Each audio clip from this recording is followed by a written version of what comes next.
Hey guys, it's Courtney. Today I'm going to be using just two of the images from the November 2019 card kit by Hero Arts, and we are going to be creating the simplest scene ever because I get a lot of comments from you guys that you guys are never going to try scenes because they're so intimidating, and we're going to make this one super, super simple.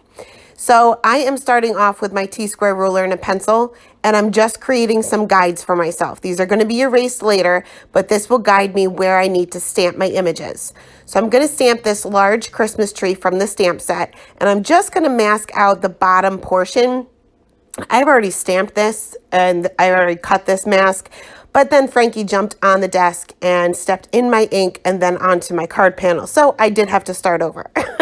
I used this little rug that the dog is laying on, but I just used my finger to rub off some of that ink so that the dog doesn't show through. And I'm just using that as a tree skirt. So now that I have a guide for everything as far as placement goes, I'm going to go in with a EK Success journaling pen, which is a Copic safe pen, and I'm going to kind of create my scene. And if you can draw straight lines, and if you can draw squiggly lines or wavy lines, then you can do the scene. So I'm going to start off with some wavy lines on either side, and I'm using the little lines on my work surface just to make sure that they're about even from each other, I guess, or from the edge of the card panel. And I'm drawing two little wavy lines on the bottom of those. So this is going to be my curtain panels. Next, I'm going to draw in the lines for what is going to be my window. And I am going to create I guess they'd be called window panes, I believe, like little crisscross things on the window. And again, I'm just using the grid lines on my work surface to sort of kind of measure these to make sure they're at least looking even to the eye anyway. And I'm going to just draw the vertical and the horizontal. Now, I didn't stamp my tree perfectly centered, which is fine. I'm just going to kind of adjust those lines and for the window panes, and nobody will ever know the difference because to the eye, it will look like it's centered. Now, I also realized that I have no curtain rod. So, and I've already drawn my lines in for the top portion of my window. So I'm just going to extend these out a little bit, and I'll just color these a darker color so that you can't see the lines unless you look very close. And I'm just going to kind of round these out on the edges just to make it actually look like one of those decorative curtain rods. So once everything was drawn in here, I'm going to go ahead and start my coloring. Now, the coloring is not really the focus of this card. It's mainly just putting the scene together and how easy it can really be. You do want to make sure that you erase all of your pencil lines before you do your coloring, or else you're not going to be able to erase those later. So to add a little bit of dimension to your scene and to really make your scene come to life, you want to make sure that you are doing a little bit of shading.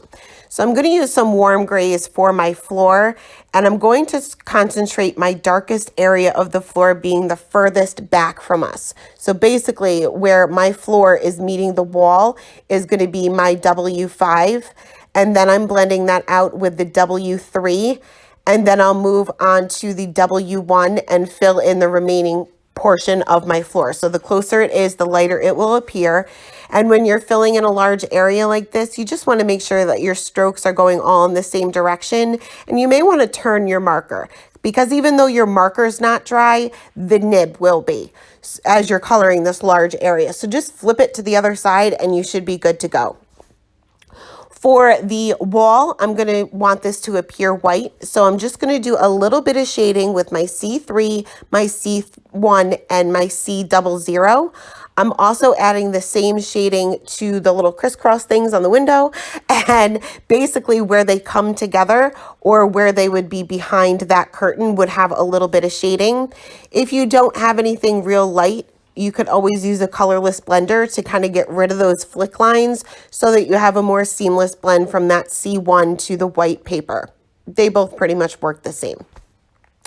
So for my little outside scene, I want to make this to be nighttime, but first I want to add some snow. So I'm going to go in with a B93, which is really good color for snow. It's kind of has a gray tone to it. And I'm just going to blend that out a little bit with the B91, then bring in my C1. And this will really kind of lighten it up and be more gray than blue. And then finish off with this C00. Again, you can use a colorless blender with this just so that I have more of a seamless blend. For my sky, I'm going to be also using the B90 markers. And for the bottom portion of the window, I'm going to be using 3 different colors. So I'm going to saturate the paper a little bit with the B95, which is going to be my lightest color for the sky. Then in the top portion, I'm going to add that B99. And I'm just being careful not to go too far out of the lines because this is a super dark color. And then I'm going to bring in the B97, and I'm just going to bring this area down a little bit further, making sure that these 2 colors blend. It does help having the paper saturated a little bit with that lighter color. You'll find that your colors blend a lot easier. And then for that bottom portion there, I'm going to bring back out that B95 and just go from that B97 to where my snow banks end. For the top portion of the window for the night sky, I'm just going to be using the B99 because this would be the darkest portion of the sky. When you're filling in an area like this, it's best to kind of outline your area. So I'm just using the tip of my marker to outline so that I don't go out of the lines. And then again, I'm going to make sure that my strokes are all in the same direction. And here is where I'm using kind of the side of the nib and filling in that area. I did the same thing for the other section as well, just making sure that I outline that and go in the same direction with my strokes. Next, I'm going to go ahead and fill in this curtain rod, and I'm also using some C markers for this, but I'm only using the C7 and the C5 just to have a little bit of variation in color, but I wanted to make sure it was dark enough where unless you looked very closely, you're not going to see my little mistake. I'm also going to color the top portion above this the same color as I colored the bottom portion of the wall with the C3, C1, and then finishing off with the C00 just to have more of a seamless blend there. Again, you can definitely use a colorless blender here. You do just want to make sure that you have a tiny bit of shading.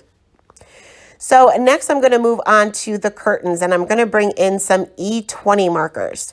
So at first I'm going to use my lightest color to kind of map out my darkest areas.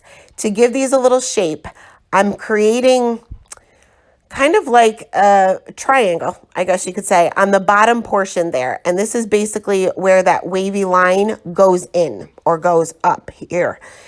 Then I'm going to go in with that darkest color, and I'm just creating a tiny triangle, skinny little triangle. I'm going to blend that out a little bit further with each color, and I'm keeping it pretty small and skinny. I'm just making it a little wider and a little bit longer each time. And then I'm just going to add a little bit of shading on either side of the curtain. So basically on either side of my card panel, but I'm not bringing in my darkest color here. I'm just bringing in my 2 midtones just to have a little bit of variation in color. My light source is just going to be my Christmas tree, I guess. Then I'm going to go in with my lightest color.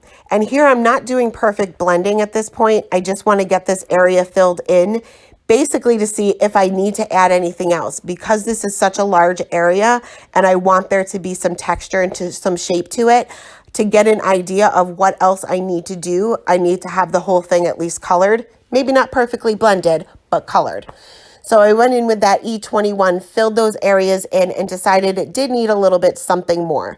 So I'm going to make those little tiny triangles, again, not bringing in that darkest color, just bringing in that darkest midtone on the top. So where the curtains would be bunched up and attached to the curtain rod.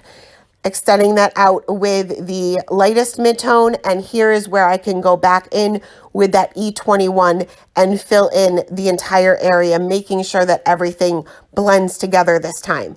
Again, I'm using the same direction of strokes, and I'm turning my marker if I need to, if that nib dries out.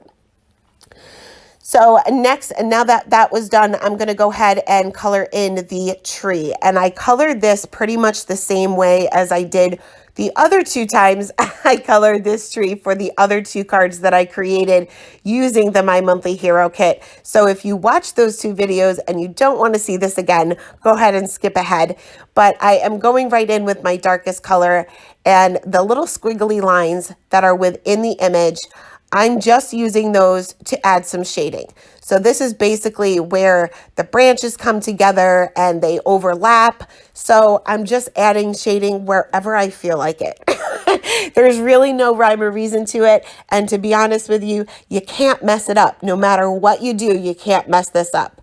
I'm going to do the same thing with the darkest mid-tone. I'm going to extend some of these shadows out, but you'll see that I'm also adding more shadows. So not every shadow is going to be as dark as the darkest color, so that I have a little bit of variation and some more contrast. Going to go in with that G24, and I'm just going to extend these areas out even further. And I'm not really too concerned if I go over these little ornaments. I'm going to be using darker colors to fill these in. Again, I'm going to do these the same way as I did with the previous cards as well. So they're very easy to cover up, especially if you go over them with the lighter greens. Going to finish up with the G21, and I'm just going to fill in the entire tree. I'm not over blending here. I'm kind of just filling it in. If you over blend, you're going to lose that texture that we've created. So you just want to kind of quickly go over those darker areas that we have already colored in. So for the little ornaments, I'm going to bring out my red combination, and I am going to start right with my darkest color because reds tend to bleed. So always save your reds to last and don't saturate the paper too much. So I'm just going to create the little C's on each one of these ornaments off to one side with that darkest red. Then just extend that C out a little bit further with each red that I use, just leaving a teeny tiny bit of a highlight off to the right hand side. Doesn't have to be to the right hand side. It can be to the middle or to the left, whatever is most comfortable for you. This way it'll just give these a little bit of shine. Now for the star on top of the tree, as well as the tree skirt underneath the tree, I'm going to use some kind of golden colors. So I'm going to go right in with my E99, which is my darkest color, and I'm just going to add a little bit of shading to the center of the star, as well as where the tree skirt is actually underneath the tree. Then going to blend that out with the Y26 and then finish off with the Y23. Now the tree skirt, or what I'm using as a tree skirt, has a little bit of a border to it. So I'm going to bring back in that red combination and add that, again, making sure that I'm adding the red last, just adding a little shading on either side where it kind of wraps around the tree and leaving that front center for that highlight color. Now I wanted some falling snow outside, so I'm going to bring in my white gel pen and just add dots all over. Now, I don't know whether you guys have this problem, but sometimes with my white gel pen, as I dab it down, I get like little moon shapes. If that happens, just scribble off your gel pen on your finger, and the warmth of your hands will warm up that tip and have that gel ink or whatever it is flow out a little bit easier. So once all of my coloring was done, I went ahead and added my sentiment. No, first, actually, I hated it. I thought I had too much space on the top and bottom especially. So I ended up trimming down an 1/8 of an inch on all four sides. That way everything was still centered. And now that I've cut off a lot of the shading that I had on my curtains, I did go back in and add a little bit more shading with that E23 and just quickly blended that back out with the E21 just to kind of bring back that shading a little bit. I finished off with the sentiment, and this is also from the same stamp set from the My Monthly Hero kit. And I went ahead and stamped that with VersaFine Onyx Black ink right there on the bottom, right on my floor in the center. Also added a little bit of shimmer with a Nuvo Aqua Shimmer pen to the ornaments, as well as the snow outside. And that is it for today. Super simple, guys. I know that you can recreate this, and I'd love to see you recreate it and kind of give your own twist to it. So tag me on Instagram or Facebook or email it to me. I want to see. As always, the supplies will be listed in the description box below. Have a great day, guys. Bye.